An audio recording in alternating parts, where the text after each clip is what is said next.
Hi guys! Welcome back again to my YouTube channel. So by the way guys, my name is Jap. Kumusta po kayong lahat? Okay, so yan guys, maraming salamat pala ulit sa walang sawang pagsubaybay sa ating pong daily love reading. And kung ikaw ay bago pa lang sa ating channel, mag-subscribe na po kayo. Then, i-click mo na rin yung ating notification bell para lagi kang updated sa ating mga bagong upload. And guys, sa mga interested naman sa ating private reading ay nasa description box below lang po yung link ng Facebook ko at ng page Jade Diaries. Jade Tarot pala, sorry. Jade Tarot yung name ko sa sa Facebook at saka sa page. Ayan, message nyo na lang ako, okay? So, tignan natin kanino ba tong love reading. Oops. Kanino ba tong love reading?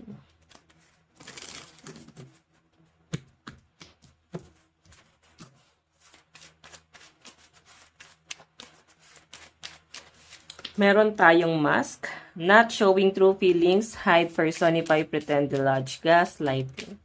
So, ito guys, itong taong to, masyado tong obvious. Okay, nakikita ko yung malalim na interest sa inatong taong to, pero hindi niya guys, hindi niya mismo idadirect sa'yo, pero ang obvious eh. Ba't bigla siya nagagalit? Bakit ganun yung pinapakita niya? Parang masyadong OA. So, parang ramdam mo, may gusto ba to sa akin? Ba't parang ang init lagi ng ulo? Parang ganun yung dating, guys. Okay, so, nakikita ko dito, guys, medyo ano siya. Pwede rin naman, guys, vice versa, no? Pwede rin naman na ang pinapakita is napakabait. Napakabait sa inyo. Parang ang sarcastic na ng pagiging mabait. Ramdam nyo naman na parang inis na siya. Ganon, di ba? So, something na parang hindi siya guys nagpapakita ng totoo niyang nararamdaman sa inyo. Okay? Tingnan pa natin kanina tong love reading spirit guide.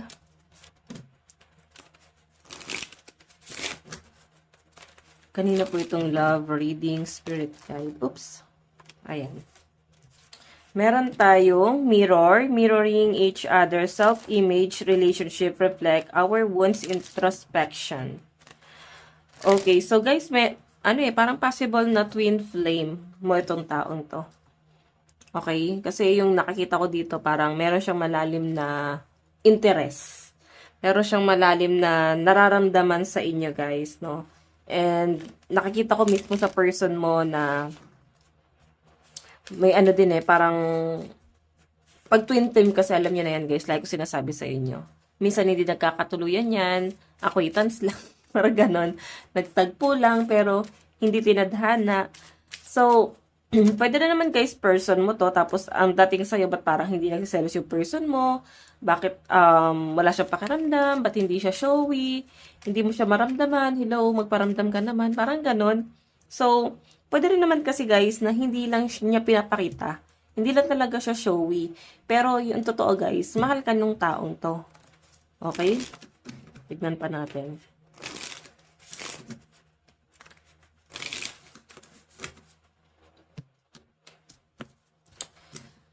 Tingnan pa natin. Kanina po itong love reading. Ayan, not enough. So, pwede guys, karelasyon mo nga to.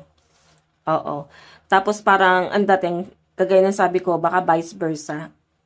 Pwedeng medyo sarcastic, like, lagi lang pangiti-ngiti, tawa lang ng tawa. So, parang kahit ano sabihin mo, parang wala siyang pakiramdam, parang wala siyang pakialam. Pero deep inside, guys, nagsaselos yan. No, hindi niya lang guys talaga pinapakita sa inyo. Kaya ikaw parang nagkakaroon ka ng frustration dito na parang ano ba yung kulang? Bakit parang hindi nakakaramdam yung person mo? Parang hindi kanya mahal. Parang sa tingin mo is paano ba? Parang ang tingin mo kay person wala lang siyang pakialam sa inyo, pinababayaan ka lang niya, hinahayaan ka lang niya na gawin mo yung mga bagay na gusto mo. Pwede kasing yun talaga yung personality niya eh. Hinahayaan ka lang talaga niya. Okay, na gawin mo yung mga bagay na gusto mo. 'Di ba? Hinahayaan ka lang niya na paano ba? Parang hinahayaan ka lang niya na mag-enjoy, maglibang. Ayaw mo 'yon, hindi ka niya sinasakal. Kasi ang dating sa inyo, guys, parang OA naman na. Kung talagang may pagmamahal, bakit parang totoong or literal na parang ano lang siya, guys. Wala lang talaga. So, again, kagaya nga ng sabi ko, guys, ayaw ka lang sakalin nitong taong to, no? Kaya binibigyan ka pa rin, ka pa rin niya ng freedom. Kasi, siguro pagka alam naman niyang mali na yung ginagawa mo, pwede nagsasabi na siya, nililimitahan ka naman na niya. Pero siguro, wala lang siya pakialam sa mga bagay na, like, concern mo mismo na, o si ano, parang may gusto sa akin. So, sa person mo guys, wala lang sa kanya yon. Okay? Kasi alam naman niya na hindi ka papatol. Siguro, kasabihan niya na yung people come and go. Okay, ngayon, kung mag-i-stay ka sa akin, mag-i-stay ka sa akin. Parang ganyan. Kung ayaw mo talaga sa akin, de, malaya kang umalis sa buhay ko.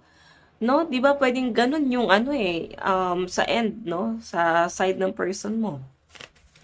Baka hindi ka na lang niya talaga totally pipigilan sa mga bagay na gusto mong gawin sa buhay mo. So, tignan pa natin, guys. Kanino tong love reading? Kasi medyo nag-iimo ka rito, medyo emotional ka dyan.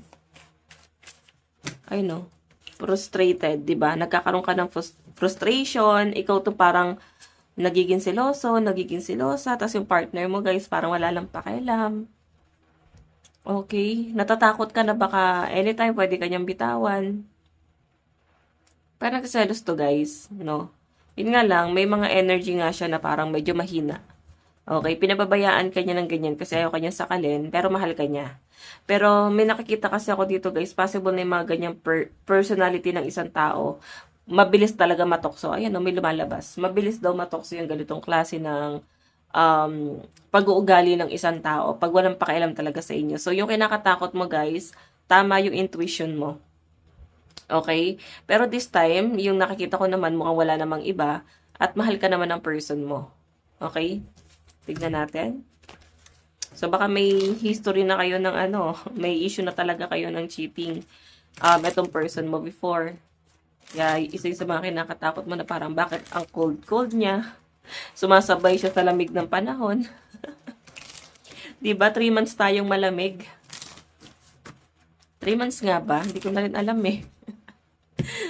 December, January hanggang February. So, pinakamalamig yung Feb, diba? Tingnan natin. Kanina po itong love reading. Meron tayong addiction, codependent, obsession, possession, controlling, has black, restraint. So, yung nakikita ko kasi dito, guys, gusto mo ng same energy. Kung ano yung trato mo sa kanya, dapat ganun din yung trato niya sa inyo.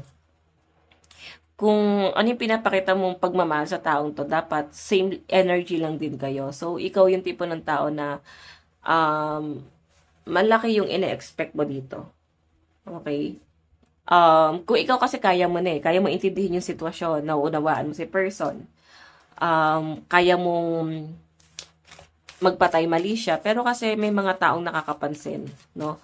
Like, yung mga friends nyo, diba, pwedeng pansin ng mga friends mo. So, sila mismo yung nagsasabi. Minsan kasi guys, nakakasira yung yung may mga kaibigan na nakikialam, no? Sabi nga nila, mas maganda na pagka magbibigay ka ng opinion, nanghingi talaga ng opinion sa'yo. Ngayon, kung hindi naman guys nanghihingi, wag natin panghimasukan, no? Yung love life ng iba, kung talagang ayaw naman nila guys magbigay ng ayaw naman talaga nila manghingi ng advice. Ngayon, saka na lang tayo pumasok sa buhay nila pag, 'di ba? Pagka ramdam nyo na baka kailangan na. Pero may mga tao kasi guys na ayaw silang pinakikialaman. Mas kaya nilang isolve yung sarili nilang problema. Okay? So, by the way, tignan pa natin. Kanina po itong love reading. Kanina itong love reading. Meron tayong the butterfly, relationship evolving to the next phase, healing the inner child, growth. So, ito guys, more on transformation, no? So, parang kaya nandito yung mirror. Nandun ka na sa point na, sige, kung ano yung ginagawa mo sa akin, gagawin ko na lang din sa'yo. Okay, masyado ka nang naging matured na papayag ka na sa ganitong klase ng setup. No? Wala nang sakalan. Hindi mo na siya paghihigpitan. Bahala siya kung gusto niya. Kagaya nga ng sabi ko, guys, yung ganyang klase ng ugali ng tao, guys, mataas ang chance na mabilis matukso. Pero may ibang tao naman kasi, guys, na kampante, tiwala siya sa inyo na hindi mo gagawin. Kaya siya mismo sarili niya, alam niya sarili niya ay hindi na siya maghahanap. Dalawang klase ng tao yan. Alin lang yan sa dalawa, pero mas mataas ang chance na mas mabilis matukso. lalo na kung laging galit sa inyo. Pero kung hindi naman, guys, laging galit sa inyo. So, I think mahal ka talaga niyan. Okay, ngayon kung ipinapakita mo is same energy lang din, like wala kang pakialam sa taong to, ayan, expect mo may love call. Okay, hindi ka rin matitiis na itong taong to. May nakikita rin ako, guys, someone, no? Kumbaga, marami ka ding ma-attract, marami din nagkakagusto sa inyo. Hindi mo kailangan pang hinayangan. Eto, hindi mo pang hinayangan yung tao yan kasi may mga nagkakagusto sa iyo eh. Tignan pa natin. Yun nga lang, hanggat maaari gusto mo magpaka-loyal dito. Tignan pa natin. Meron tayong Cupid's arrow, have faith, love is coming, surprise, invitation, or meeting hesitation. So, may nakikita ko dito, guys, sa side mo, no? Sa side mo parang meron kang tatagpuin or may someone dito na pinipilit niya yung sarili niya sa inyo. Ayaw mo talaga sa taong to kasi alam mo na may karelasyon ka. Alam mo na hindi ka cheater, hindi ka talaga ma-attach sa iba. Ganon. Okay, so yun. Siguro kasi ganito nga pinapakita sa inyo ng person mo, masyado kang malaya. So parang sakupin mo naman ako. Hindi kanya, guys, sinasakop kasi ng person mo eh. So meron tuloy ibang taong may tukso, tuloy na lalapit sa inyo. Pero nakikita ko sa side mo na itataboy mo to eh. Medyo mairita ka pa nga kasi masyadong makulit. Masyadong mapilit, ayaw mo naman na. Ayaw mong pumasok sa ganitong klaseng komplikadong sitwasyon na alam mo sa sarili mo na meron kang inaantay or ina-expect na may pagbabago sa person mo pero nahuhulog ka or ayaw mong mahulog dito or may taong nahuhulog sa inyo. Eto kasi ayaw mong kausap eh. Medyo irritable ka sa taong yon or may irita ka dito. Pwede to, guys, mangyari in the near future, no? Kung hindi pa siya, guys, nangyayari. So, may nakikita rin akong pagkikita dyan. Ngayon, kung hindi magbabago tong person mo na to, mataas ang chance na matukso ka sa iba. Talaga, may new person eh. Ayan. So, itong na today na to, guys, iiwasan mo pa eh. Medyo iwas ka pa sa mga taong masyadong may pagka-flirty. And, nakikita ko rin, guys, na gusto mo mag-self-love. Gusto mo lang na mag-focus sa sarili mo, mahalin mo na yung sarili mo, pero may ibang tao kang na-attract. Ay, ahas. May magsisi duck sa'yo. Seduction to. Okay, may lalandi. May aakit. So, good luck. Kung di ka pa ready or hindi ka ready sa ganyan, kasi parang nakikita ko sa'yo, parang hindi mo na nakikita yung sarili mo sa iba eh. By the way, tingnan natin. Meron tayong hands of card. Take a chance, risk being strategic option, not showing hand gambling. So, yung sinasabi sa akin dito, guys, hindi siya, or ikaw to, hindi ka parang susugal ng ganun-ganun lang kasi masyadong komplikado. Okay? So, etong tao na ma-attract nyo, pipilitin mo yung sarili mo na wag, ma-attach sa kanya or ayaw mo siyang paasahin. Okay, so again, guys, kung hindi pa to nangyayari, pwede mangyayari pa lang sa inyo, lalo na kung yung sitwasyon mo is parang hindi ka naman hinihigpitan ng person mo, parang wala lang siya, parang hinahayaan ka lang niya, kung ano yung gawin mo. Pero alam naman niya yung limit, no? Pwedeng may mga bagay na pinagsasabihan ka rin naman niya. Pero mas mataas yung chance na napo-frustrate ka dito kasi hindi ka nga niya inaasikaso or minamahal. Ganon. So, by the way, tignan natin.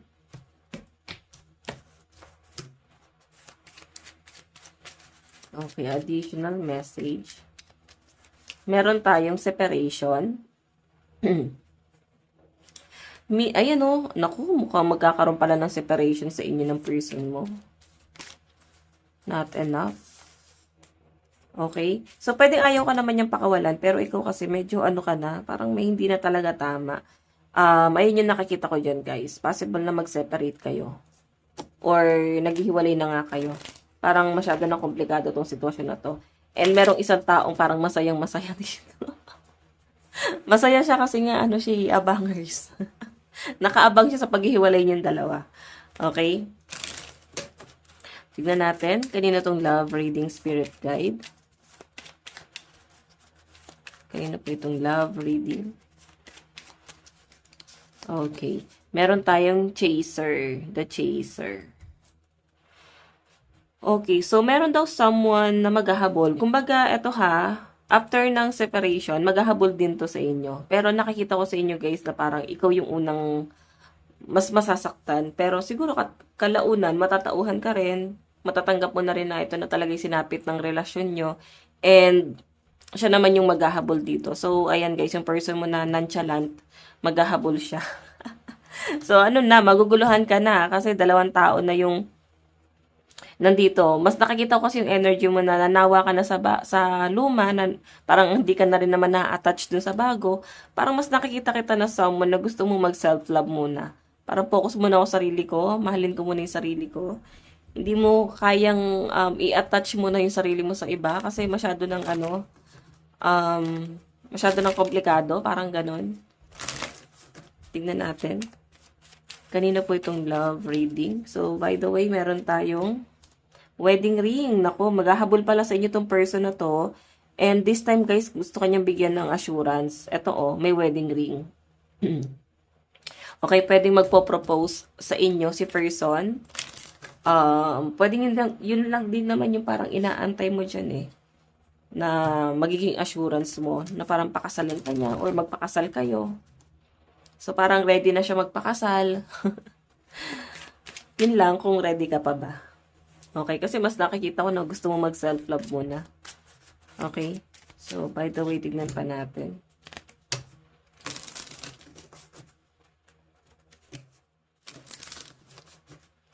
Kanina po itong love reading.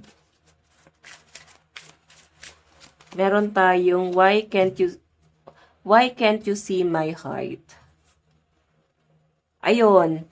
Sabi ng person mo, bakit hindi mo siya nararamdaman? Mas nakikita ko to sa sa person mo na, eto, yung nonchalant. Na parang mahal ka naman niya Hindi mo lang siguro masyadong na-appreciate yung pagmamahal na binibigay niya. Hindi mo lang siguro guys masyadong na-appreciate kung ano yung effort na ginagawa niya. So, parang ang dating kasi, parang sa end niya, nakukulangan ka. Na sa kanya kasi, sobra-sobra naman na.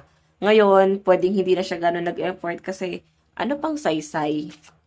Ano pang sense na mag-effort? Parang gano'n. So, tignan pa natin.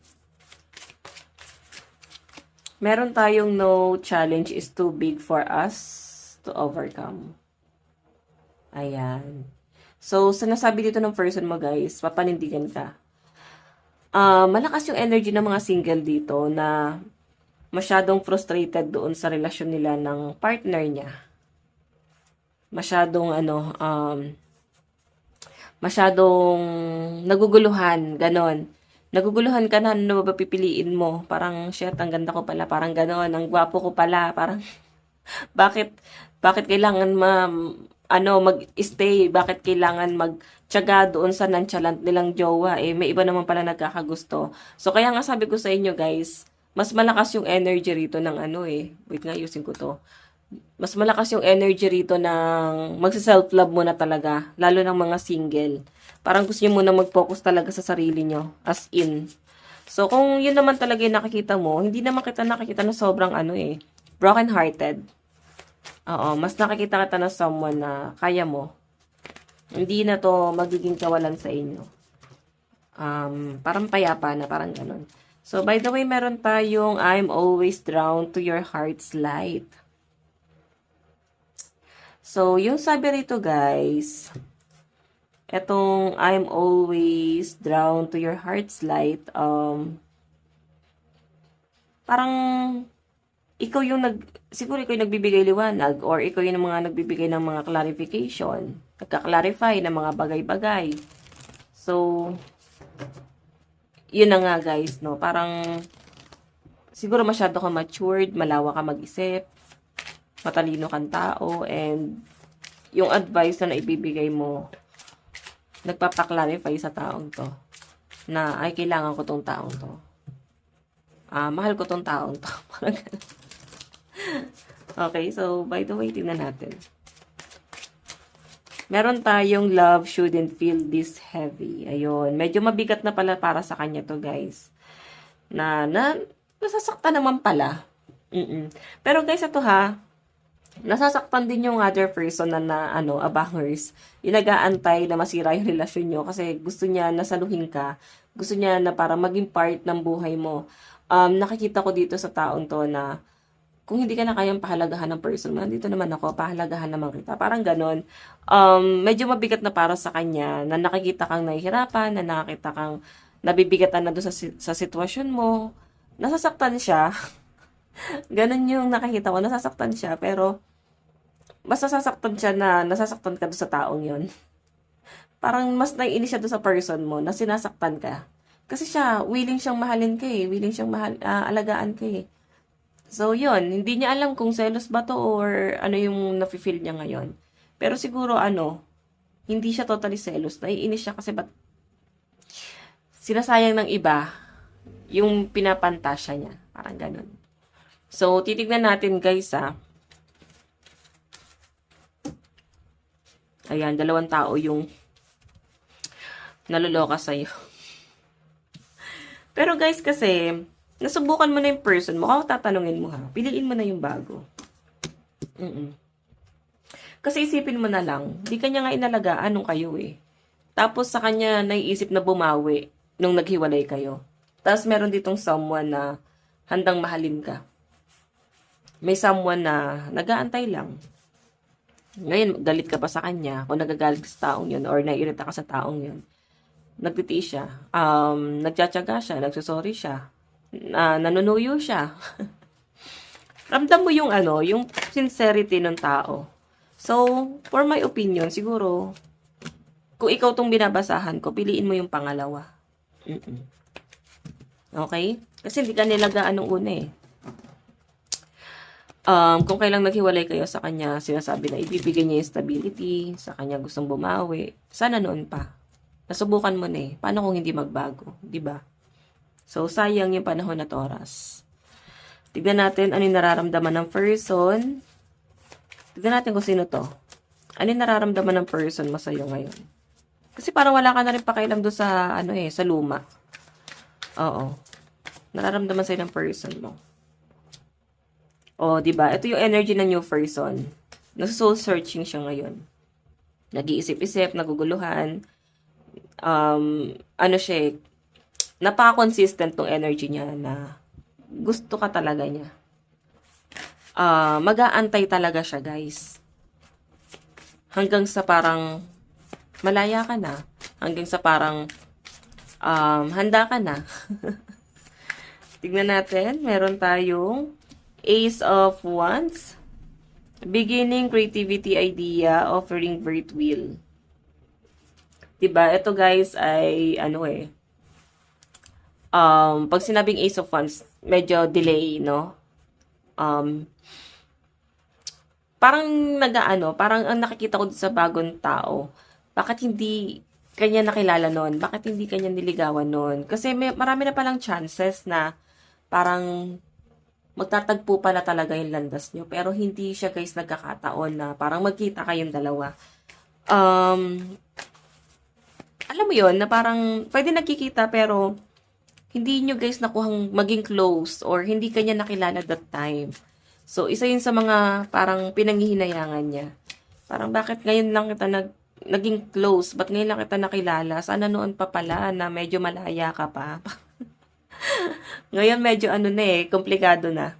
Okay, kaya may mga delay pala sa pagkikita niyong dalawa and dapat pala noon pa. Okay? So, by the way, tignan pa natin. Okay. Ano yung tingin niya sa'yo ngayon? Ikaw yung nagiging mundo niya ngayon. Okay, ano yung tingin niya sa'yo? Someone na parang nakatingin ka sa iba. Na alam niya na hindi mo naman siya gustuhin, nakatingin ka sa iba. Nag-aantay pa rin siya guys kahit na parang nireject mo na siya, tinataboy mo na siya. Nag-aantay pa rin siya rito. Tignan natin. Meron tayong Page of Wands. So, kung paano kanya tignan, someone na hindi ka talaga nakapokus sa kanya. Alam niya na wala kang interest. Alam niya na iba yung gusto mo. Alam niya na hindi niya naman control yung puso mo. So, hindi niya naman din na, guys, parang pipilitin pa yung sarili niya sa inyo. Pero nandyan lang siya. Hindi na siya, guys, mamimilit. Pero mararamdaman mo na nandyan pa rin siya. Oo. Tignan natin. Meron tayong 7 of Cups, illusion, choice, fantasy, vision, hesitation, and temptation. Di ba? Alam niya na tukso lang siya. Natutukso din siya sa'yo. Alam niyang may mali dito. Siguro kasi asawa mo yon, may pamilya kayo. Di lang kayo naging okay. Yun yung nakikita ko dyan. So, 7 of Cups, illusion, choice, fantasy, vision, hesitation. So, nag-aalinlangan siya kung itutuloy niya ba tong relasyon na to, o what I mean, itutuloy niya ba yung ilusyon niya, itutuloy niya ba yung pag-aantay, pero mas nakikita ko na itutuloy niya Mag-aantay siya, kasi sayang. Hindi dahil sayang ka, nangihinayang siya na parang, finally nakita niya na yung tamang babae para sa kanya, or tamang lalaki para sa kanya. Kaya may pag-aantay talaga. Okay? Tignan natin. Ano naman yung outcome? Ano yung magiging action nitong taon to? Ano yung magiging hakbang? Meron tayong temperance, balance, healing, harmony. Passionate pa rin siya Makaka-recover to, guys, no? Kumbaga, parang hindi rin siya yung makakatuluyan mo talaga. Parang palalayain mo rin talaga tong taong to. Ayaw mo rin mahirapan ka. Kasi, ang hirap magmahal ng dalawang tao. Ang hirap mamili, lalo na kung dalawang tao yung hawak mo. Kaya guys, akala nyo, madali lang maging cheater. Ayan, makaka-relate dito guys, yung mga nag-cheat na talaga. Mahirap. Kasi may dahilan sila kung bakit sila na-fall out of love do sa partner nila 'Di ba? Pwedeng napunan talaga nung pangalawa. Ng third party. Then ngayon, pag nagkabukuhan na guys, nandun yung pressure. Na hindi niya alam kung sino yung pipiliin niya. Tapos siya pa yung mabiblame. Cheater ka, niloko mo ako, sinaktan mo ako. 'Di ba? So, guys, kailangan din balance tayo lagi, no? Huwag natin masyadong biniblame din yung mga cheater nating mga kababayan or kakilala, guys. Hindi natin sila masisisi, promise. Kasi pwedeng mahal pa rin kayo ng taong yon, pero hindi lang siya talaga satisfy na. Pero mahal ka niya. Hindi na lang siya, guys, satisfy. So, yung action niya rito, guys, nandun pa rin yung pagiging passionate ng taong to. Kasi magkakaroon pa rin ng balance Masasaktan siya Ayan siguro masasaktan siya kasi tinanggap niya na sarili niya na talagang, hindi na talaga. And Wheel of Fortune, mag-move on yan. Okay? So, tignan natin yung message. Ano yung message sa inyo ng taong to? Is it true? I heard you were dating someone. Is it true? Please tell me it isn't. So, ito naman guys yung current na karelasyon mo. Or yung ex mo. Parang nabalitaan niya siguro na meron ka ng ibang dinidate. Your perfection is beauty amaze me. I'm not sure how attracted in someone like you, but I'm forever grateful. So, yun, di ba? Si person naman to guys, ito yung ex mo na parang sinasabi niya rito na marami naman parang ano dahilan parang hindi pa guys convinced na may nagkakagusto pala sa inyo. Parang may gusto sa ito, may nagkakagusto pala sa inyo. Parang duda pa siya guys, no. Pero sa nakikita ko diyan guys, grateful siya kasi nasa kanya ka na yung taong pinapantasya pala ng lahat. Nasa kamay niya. Message, no. I love you to the moon and back 1,000,000 times. I wish we could be together forever. And I think about you all the time. So, nakikita ko yung energy rito ni ng person mo. So, eto si X to. Zodiac signs. So, ito guys alin man yan sa dalawang taong kakonect mo. Meron tayong energy na Leo, Sagittarius, Capricorn, Libra, Pisces, and Taurus.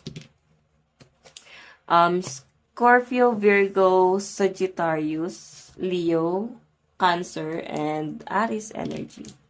Okay, meron tayong Libra, Capricorn, Sagittarius, Leo, Virgo, and Scorpio energy. Okay. Ayun, yun yung mga zodiac sign lang. Tignan pa natin. Sa end mo, sa side mo naman, nararamdaman mo sa person mo. Meron tayong Queen of Wands, Sharpness, Thought, Leader, Intelligence, Logic, and Balance. Matalino kang tao. So, mas pagaganahin mo na siya ngayon. Oo. Piliin mo yung taong mahal mo, syempre. Ayan, naninimbang ka eh. Mahal mo or mahal ka? Mahal mo or mahal ka? Mahal ka na nasasaktan ngayon kasi may mahal kang iba. So, magulo. Mahihirapan ka mamili. Pero good luck. Nakaka-pressure talaga to guys. Pero, know your worth. Yun na lang may advice ko sa inyo guys. Dapat dun ka sa taong alam yung worth mo. Dun ka sa taong alam mong mamahalin ka, papahalagahan ka. Hindi yung parang sasaktan ka. Okay? So, yun. Tignan natin ano yung dapat mong gawin. The Star. Focus ka syempre sa sarili mo muna. And sa family mo. Stability. Yun yung pinakamahalaga. Ngayon, hindi mo naman daw kailangan ma-pressure. Di sa dalawang taon na to, mas mag-focus ka sa sa source of income mo. Okay? So, zodiac sign sa side mo. Meron tayong Sagittarius, Cancer, Leo, Sagittarius, Virgo, Aries, Cancer, Scorpio, yan.